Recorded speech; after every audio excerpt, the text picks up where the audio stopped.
Then आपको आगे लिखना है। जैसे कि पहले नंबर पे मैं लिख रहा हूँ सूरसागर। दोस्तों इस वीडियो में यह बताएंगे सूरदास जी का जीवन परिचय हम बिना पढ़े लिखे या फिर बिना याद करे बोर्ड एग्जाम के पेपर में किस तरह से लिख सकते हैं जिससे हमारे बोर्ड एग्जाम के पेपर में फुल मार्क्स मिल सके। उसके लिए ये वीडियो आपके लिए पूरी देखनी होगी, बिकॉज इस वीडियो में आपको ऐसी 5 ट्रिक्स बताऊंगा जिससे आप जो है बोर्ड एग्जाम के पेपर में सूरदास जी का जीवन परिचय आसानी से लिख सकते हो और आपको उस जीवन परिचय में फुल मार्क्स मिल सकेंगे। ठीक है ना, इसीलिए इस वीडियो को आपको पूरा वॉच करना है। उसके लिए सबसे पहले आपको क्या करना होगा, परिचय एक दृष्टि में ये जो है आपको याद करना होगा। इसमें जो है 4-5 ट्रिक्स हैं, उनको आपको याद करना होगा। उसी के अकॉर्डिंग आप जो है जीवन परिचय बोर्ड एग्जाम के पेपर में लिख सकते हो। मैं इस वीडियो में लाइव करके दिखाऊंगा। ठीक है, फर्स्ट ट्रिक है नाम की ट्रिक। सेकंड ट्रिक है पिता का नाम, यानी जिसके लिए आप जीवन परिचय लिख रहे हो। जैसे कि यहाँ पर मैं लिख रहा हूँ सूरदास जी का, तो इसके पिता का नाम, उसके बाद जन्म स्थान लिखना है, ये इसकी नेक्स्ट ट्रिक हो जाएगी।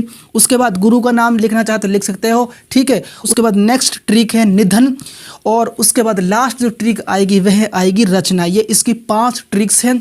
अगर आप इन 5 ट्रिक्स को याद करें तो डेफिनेटली आप जो है बोर्ड एग्जाम के पेपर में अच्छी तरीके से जीवन परिचय लिख सकते हो, जैसे कि यहाँ पर मैं इस वीडियो में करके दिखाऊंगा। ठीक है, सिंपल, साधारण और इजी तरीके से करके दिखाऊंगा। उसके लिए आपको परिचय एक दृष्टि में जो ट्रिक्स 5 है इन्हें आपको याद करना होगा। पहली ट्रिक्स है नाम। जैसे कि यहाँ पर सूरदास जी का बोर्ड एग्जाम के पेपर में आपको 3 कवि के जो जीवन परिचय पूछे जाएंगे उनमें से आपको एक करना। जैसे कि यहाँ पर मैं करके दिखा रहा हूँ सूरदास जी का, तो उसके लिए आपको सबसे पहले एक लाइन जो सूरदास जी की शुरुआत की जो लाइन है वह इस प्रकार से लिखनी। जैसे कि सूरदास जी जो है एक महान कवि थे, इस तरह से आप लिख सकते हैं, या फिर इस तरह से आप लिख सकते हैं जैसे कि सूरदास जी जो है कवियों में अपना महत्वपूर्ण स्थान रखते हैं, या फिर भक्ति काल के एक इंपॉर्टेंट एक महत्वपूर्ण कवि, इस तरह से आप लिख सकते हो। ठीक है, जैसे कि यहाँ पर मैं आपको लाइव करके दिखाऊंगा। जैसे कि महाकवि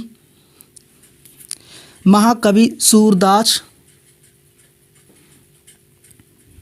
का संपूर्ण यानी कि टोटल संपूर्ण भक्ति काव्य में महत्वपूर्ण स्थान है।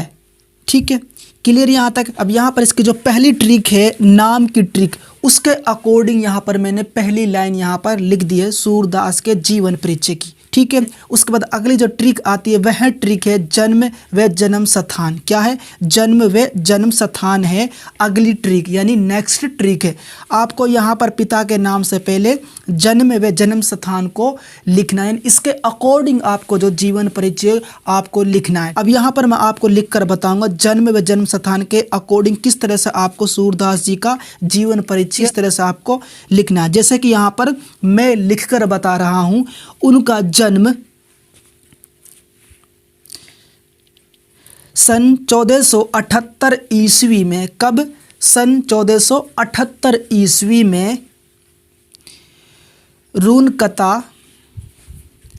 आगरा, उत्तर प्रदेश। कहाँ पर? रूनकता, आगरा, उत्तर प्रदेश में माना जाता है। ठीक है, कहाँ पर माना जाता है? उत्तर प्रदेश में माना जाता है। यहाँ तक क्लियर हो चुका है ना। इस तरह से आपको जो है नेक्स्ट ट्रिक के अनुसार यहाँ पर जन्म व जन्म स्थान को लिखना है सूरदास जी के जीवन परिचय में। ठीक है, उसके बाद आपको लिखना पिता के नाम की जो ट्रिक है उसके अकॉर्डिंग यहाँ पर लिखना है। जैसे कि सूरदास जी का पिता का नाम क्या था, उस ट्रिक के अनुसार यहाँ पर आपको जो है नेक्स्ट जीवन परिचय लिखना है, यानी आगे का जीवन परिचय लिखना। जैसे कि यहाँ पर मैं लिखकर बता रहा हूँ, सूरदास के पिता का नाम पंडित रामदास सारस्वत था। ठीक है, ये इनके पिता का नाम यानी सूरदास के पिता का नाम। ठीक है, अब यहाँ पर यह ट्रिक भी कंप्लीट हो चुकी है। उसके बाद नेक्स्ट ट्रिक आती है निधन की ट्रिक, बट उससे पहले आपको जो गुरु का नाम भी यहाँ पर दर्शाना होगा। ठीक है, जैसे कि यहाँ पर मैं इसको दर्शा के बताऊँगा। अगर आप लिखना चाहते हो गुरु का नाम तो लिख सकते हो, अदरवाइज इसको छोड़ भी सकते हो, यानी इसकी नेक्स्ट ट्रिक लिख सकते हो। जैसे कि यहाँ पर मैं दर्शा रहा हूँ इसके गुरु का नाम, यानी सूरदास जी के गुरु का नाम को दर्शा रहा हूँ। सूरदास के गुरु महाप्रभु वल्लभाचार्य माने जाते हैं। ठीक है, यानी सूरदास के गुरु महाप्रभु वल्लभाचार्य माने जाते हैं। ठीक है, यहाँ लिख दिया ना। अब एक बात आपको नोट करना है, यहाँ पर मैंने सूरदास के गुरु का नाम यहाँ पर लिख दिया है। अगर आप इसके अलावा सूरदास के जीवन परिचय अगर आपको याद हो तो यहाँ पर लिख सकते हो, जैसे कि एक दो लाइन अगर आपको एक्स्ट्रा याद हो तो वह यहाँ पर आप लिख सकते हो। अगर आपको याद नहीं तो उसको छोड़ सकते हो, जैसे कि मैं यहाँ पर एक दो लाइन आपको लिख कर बताऊँगा, क्योंकि मुझे सूरदास जी के जीवन परिचय की एक दो एक्स्ट्रा लाइन और याद है। ठीक है ना, हमें ज़्यादा बड़ा जीवन परिचय नहीं लिखना है। ठीक है ना, मतलब शॉर्ट तरीके में हमको यहाँ पर लिखना है। जैसे कि यहाँ पर मैं लिख कर बता रहा हूँ, गुरु जी से भेंट से पहले, यानी मतलब यह है मिलने से पहले सूरदास प्रभु का गुणगान विनय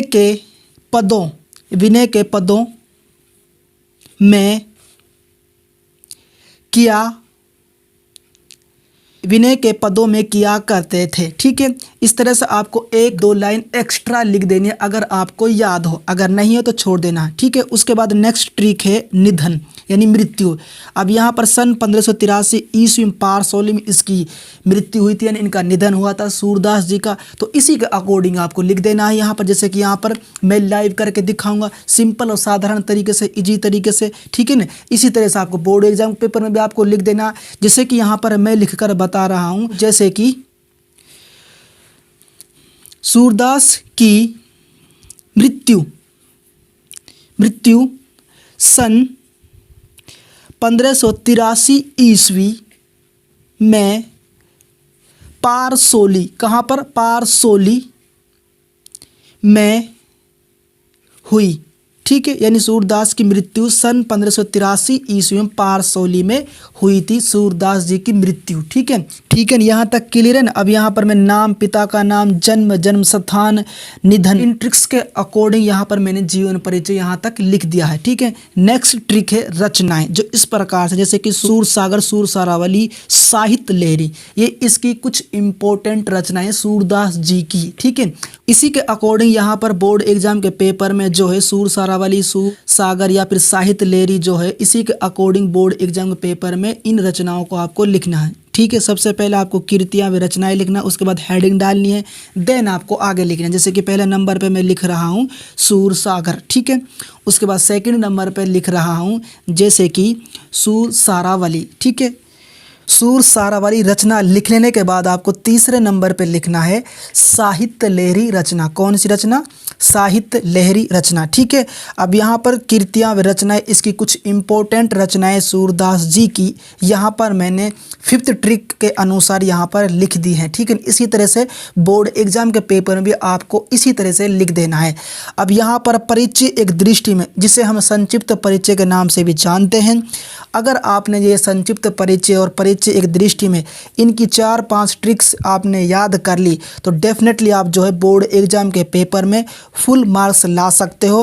यानी कहने का मतलब है आप अच्छी तरीके से बोर्ड एग्जाम पेपर में जीवन परिचय लिख सकते हो और आपको अच्छे अंक मिल सकते हैं बोर्ड एग्जाम के पेपर में। ठीक है, एक बात आपको नोट करना है, अब जो वीडियो जो आएगी इसी तरह से इम्पोर्टेंट शॉर्ट वीडियो जीवन परिचय की ट्रिक्स के अनुसार, वह वीडियो आएगी तुलसीदास जी की। किसकी वीडियो आएगी?